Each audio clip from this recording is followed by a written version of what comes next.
Rock history is littered with cautionary tales. But none hit harder than the drummer who holds everything together. Until the moment they do not. These are 10 hard rock and heavy metal drummers whose careers collapsed in a single, irreversible moment. Hit that notification bell so you never miss a story this wild. Number 10. Peter Criss.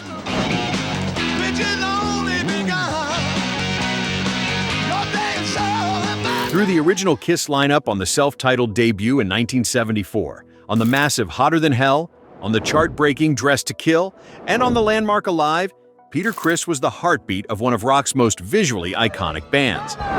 We never have to say goodbye. His Catman persona and vocal performance on Beth made him a teenage dream for millions. And I hope you'll be alright. 'Cause me and By 1980, he had recorded on 6 studio albums and 1 live album, all of which had built the foundation of the band's commercial identity. Then came the slow unraveling.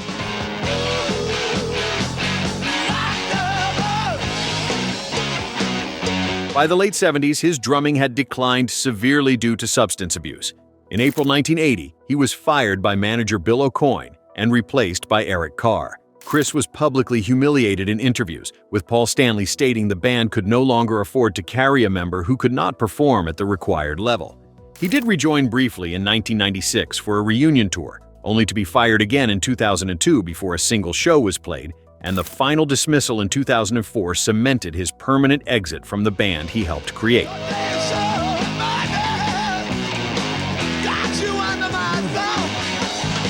3 separate firings across 24 years, with each one more public and more damaging than the last, destroyed his legacy in layers.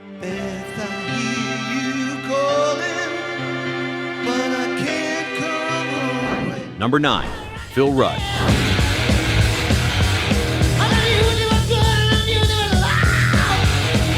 "40 years behind the kit for one of the biggest hard rock bands in history should be enough to cement any legacy."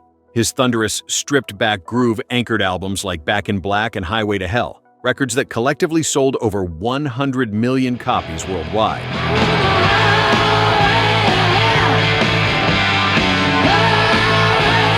When AC/DC announced their 2014 comeback album Rock or Bust, Rudd was listed as the drummer, his name synonymous with the band's identity.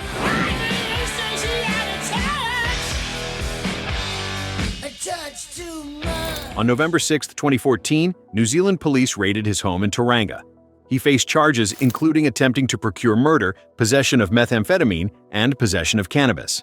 The murder charge was later dropped, but the damage was instantaneous. AC/DC removed him from the Rock or Bust World Tour within days, replacing him with Chris Slade. Rudd was convicted in 2015 and sentenced to home detention. He never returned to the band's active lineup. In an instant, 4 decades of loyalty and rhythm were rendered irrelevant by a single police visit.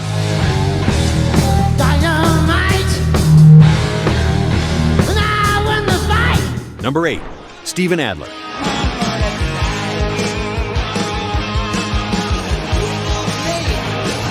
At the peak of their powers in 1987 and 1988, Guns N' Roses were the most dangerous band on the planet.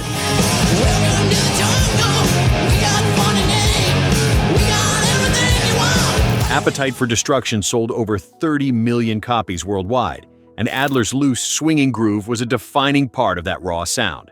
Slash later described his drumming as having a feel that nobody could replicate.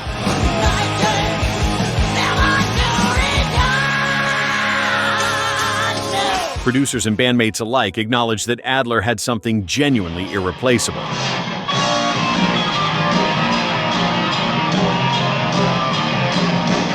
By 1990, that irreplaceable quality had been buried beneath years of heroin addiction. During the Use Your Illusion sessions, Adler's drumming was only retained on one track, Civil War, with all other parts requiring replacement or re-recording. The band presented him with a contract ultimatum in July of 1990, essentially a final warning signed in writing. He could not hold it together long enough to finish the album. He was fired that same month. replaced by Matt Sorum, who went on to record both Use Your Illusion albums. Adler later sued the band over royalties, and while he received a settlement, he never returned to the lineup that made him famous.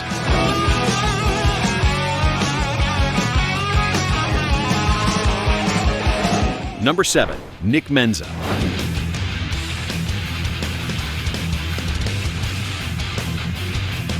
Between 1989 and 1998, he sat behind the kit for 4 consecutive Megadeth studio albums, including Countdown to Extinction, which reached number 2 on the Billboard 200 and sold over 2 million copies in the United States.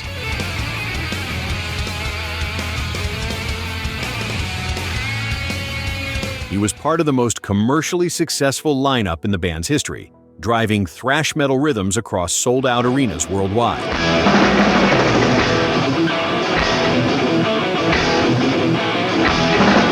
His work on euthanasia and cryptic writings proved he could adapt without sacrificing aggression.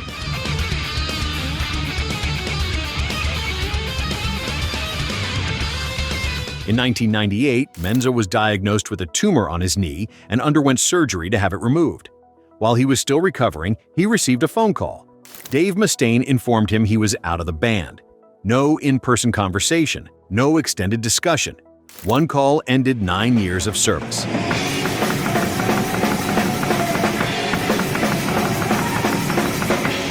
Menza went on to play with other acts and rejoined Megadeth briefly in 2004, but the classic lineup never fully reunited on record.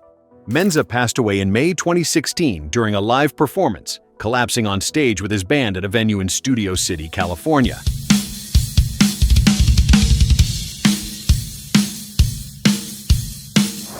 Number 6. Dave Lombardo.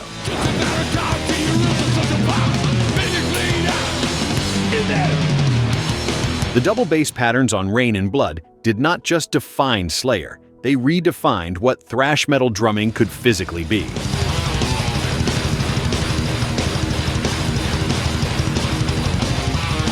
Lombardo's speed, precision, and savagery on albums like South of Heaven and Seasons in the Abyss made him the measuring stick for an entire generation of extreme metal drummers.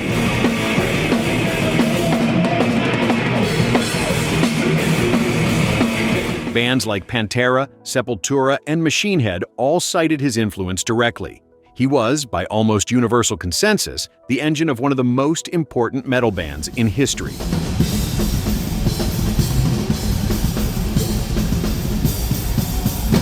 In February 2013, Slayer was scheduled to begin an Australian tour. Lombardo did not board the plane. He had released a detailed statement days earlier, revealing a dispute over the band's finances, specifically his cut of touring and production revenues versus what he described as excessive management deductions from his pay. John Dett replaced him for the Australian dates within days, and Lombardo was out of Slayer permanently.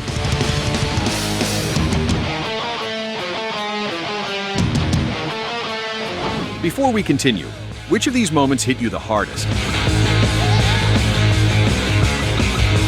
Were you a Slayer fan in the 90s? Or did Guns N' Roses define your high school years? Drop a comment below and let us know where in the world you are watching from. Number 5. Dave Abbruzzese.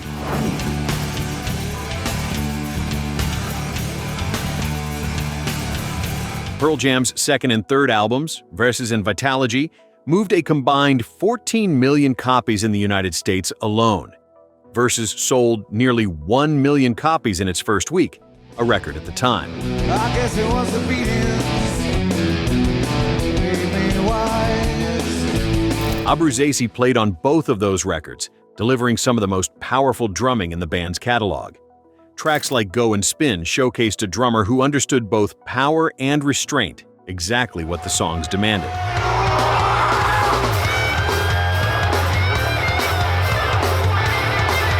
Despite that contribution, he was fired in August of 1994, with the band citing personality conflicts and what members described as a fundamental mismatch in values. Specifically, his endorsement deals and comfort with commercial promotion clashed with the band's increasingly anti-corporate stance. The firing was brief and decisive. He later stated publicly that the conversation lasted minutes. When Pearl Jam was inducted into the Rock and Roll Hall of Fame in 2017, Abbruzzese was not included among the inductees, a decision that sparked significant debate among fans and music journalists. He has remained outspoken about the circumstances ever since.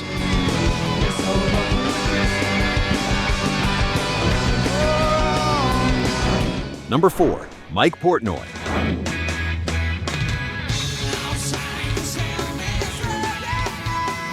25 years. That is how long he spent building Dream Theater into one of progressive metal's most respected and commercially successful acts. Images and Words, Metropolis Part 2, and Scenes from a Memory are considered landmarks of the genre.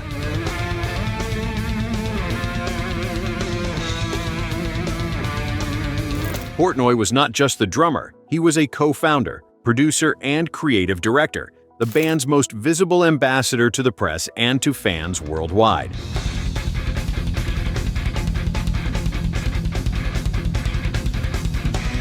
In September 2010, while touring with Avenged Sevenfold as a fill-in drummer following the death of the Rev, Portnoy communicated his desire for a hiatus to his Dream Theater bandmates. They declined. He responded by resigning on the spot, apparently confident the band could not or would not continue without him. He was wrong. He eventually rejoined Dream Theater in 2023, but his exit remains one of the most misjudged power plays in metal history.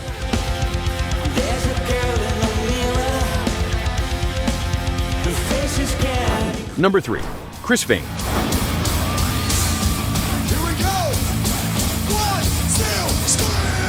For over 2 decades, the man behind Mask Number 3 was as synonymous with Slipknot as the band's nine-pointed star. He appeared on every album from the self-titled debut through We Are Not Your Kind, performed on some of the most ferocious live shows in metal history, and was considered by most fans to be a permanent fixture.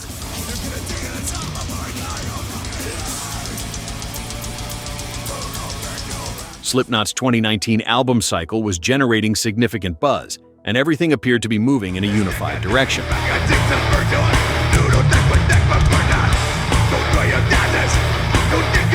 On March 27, 2019, Fehn filed a lawsuit against his bandmates, alleging he had been denied his fair share of touring and merchandise revenues through a complex web of undisclosed business entities. A statement released by Slipknot confirmed that Fehn was no longer a member, effective immediately. He did not appear on We Are Not Your Kind when it was released in August of that year. The lawsuit that was meant to secure Fehn's financial rights instead ended his membership permanently, a single legal filing dissolving over 2 decades of professional history.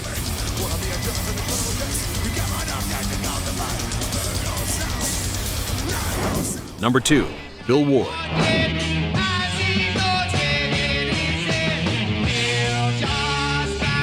"40 years before the term heavy metal had settled into the cultural lexicon, his drums were already defining what the genre would sound like. The opening seconds of Iron Man, War Pigs, and Paranoid carry his fingerprints in every fill and every thundering kick pattern.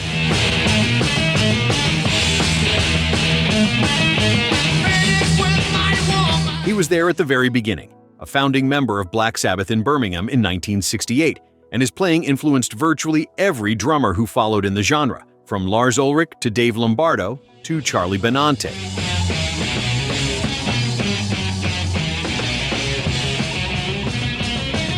In 2011, Black Sabbath announced a full reunion with the original lineup, including Ozzy Osbourne, Tony Iommi, Geezer Butler, and Ward. Then, in January 2012, Ward issued a public statement explaining that he had been presented with a contract he described as unsignable. The specifics were never fully disclosed, but the impasse was real and final. Brad Wilk, of Rage Against the Machine, recorded drums on the reunion album 13, and Tommy Clufetis handled tour duties. Ward was not there. The original lineup that invented heavy metal recorded its final studio album without its original drummer, and an open letter was all that remained of his participation in the reunion the world had been waiting for.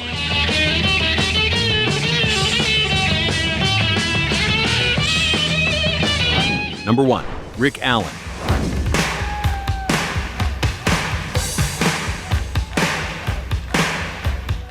By December 31, 1984, Def Leppard were on the absolute verge of global domination. Pyromania had sold over 10 million copies in the United States, making them one of the biggest hard rock acts on the planet.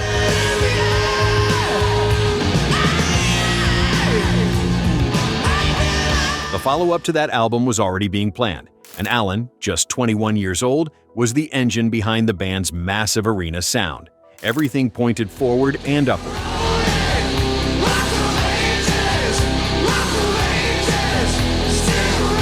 Then, on New Year's Eve 1984, Alan lost control of his Corvette on the A57 road near Sheffield. The crash severed his left arm at the shoulder. For any drummer, that is a career-ending moment in the most literal sense imaginable. But what happened next transformed the story entirely. Alan spent years developing a custom electronic drum kit that allowed him to replace left arm functions with left foot pedals, a setup built in collaboration with his drum technician and the production team.